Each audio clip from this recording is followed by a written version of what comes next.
Pagi berkabut di musim penghujan.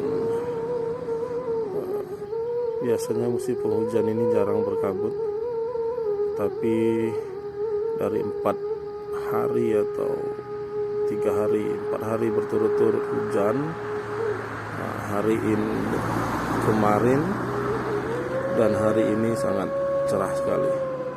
2 hari sini cerah, atau sampai sore nanti cerah atau tidak.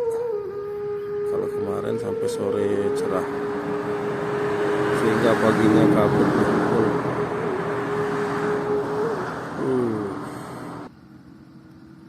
Pagi yang cerah, indah sekali. Kabut pagi yang jarang ditemui saat musim penghujan. Ada saat di antara jeda musim penghujan ada cuaca yang cerah, biasanya ada kabutnya nih. Tapi kalau penghujan full, kabutnya hilang habis.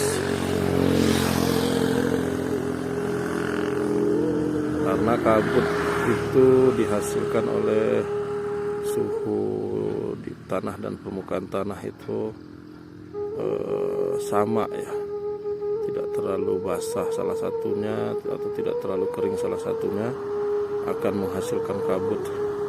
Nah, kabut-kabut ini biasanya ada di lembah-lembahnya itu.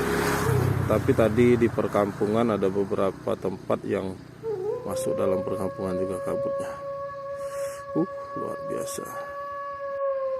Seperti tidak pengen lanjut nih melihat pemandangan yang luar biasa ini. Karena di saat musim penghujan agak jarang ketemu yang seperti ini, karena memang biasanya kabutnya habis hilang. Kita mau lanjut perjalanan ke sekolah SMP 1 Negeri Pagar Dewa. Ini ritual hari Senin, berangkat subuh-subuh.